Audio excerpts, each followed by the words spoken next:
Sarap. Good. Kasi lagi ko na rito yung chai. Ang breakfast natin, za'atar. Kubos na may za'atar. Yan, homemade. Yan siya. Oregano, tapos may olive oil, salt, tsaka sesame seeds. Za'atar. Tsaka yung tira naming banana. Ginawa kong pancake. Yung mga anak kong lalaki, kahit mga lalaki sila, marunong silang mag-asikaso. Tignan nyo, tinitimpla niya kami ng kape. Si Ana nagtimpla nitong kape. Siya lagi yung nagtitimpla para sa amin. Kapag masipag ako magtimpla, ako magtitimpla. Pero, itong bakasyon, si Ana yung laging nagtitimpla ng kape para sa amin.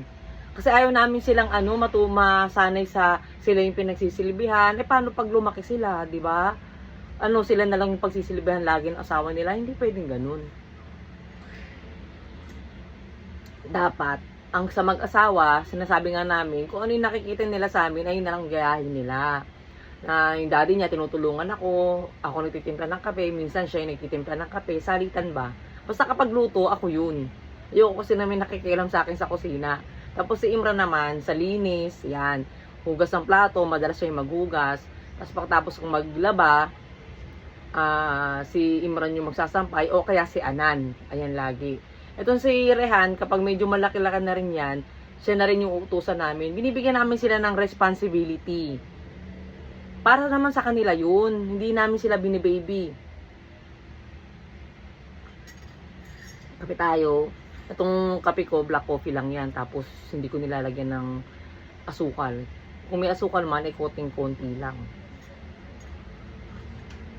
Kayo ba sa tingin nyo, yung mga anak nyo, binibaby ba ninyo? Kayo ba yung naglilinis pa ng bahay? Kayo ba yung nag-ugas pa ng pinggan? Sa panahon kasi namin, may kanya-kanya kaming responsibility, magkakapatid. Tulad ako, nagugas ako yung nakatoka sa pang almusal, ako yung naguhugas ng plato, pinagkainan namin. Tapos yung kapatid kong babae tanghali. Tapos yung kuya ko, sa gabi, nagugas ng pinggan. Itong bunso lang namin, yung pang-apat, siya lang yung medyo walang kasi nagagawa na namin lahat eh. Tsaka baby siya nun eh. Kasi siya lang yung medyo walang responsibility sa bahay. Ayun, alam nyo, kasi si Imran, lumaki yan sa India. Siyempre iba yung nakalakihan niya.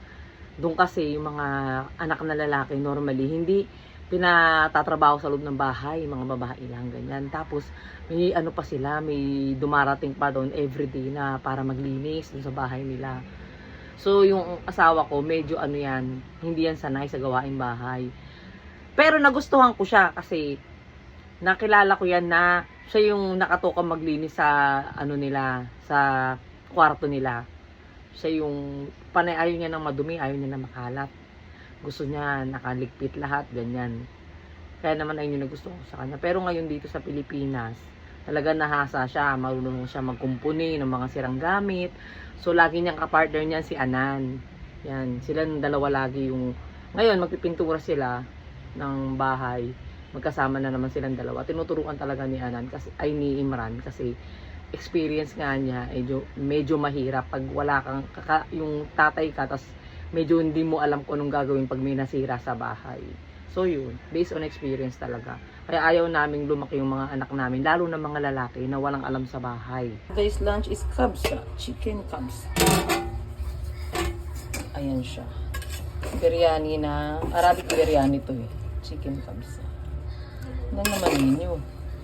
Ang request na naman. Ang aming sauce, yan, na naman, nakita ko na naman sa inyo. Ayan siya, ang ating kabsa, chicken kabsa. Andito yung chicken sa loob. Yay! Sila na lang matitira mag-ama. Alhamdulillah.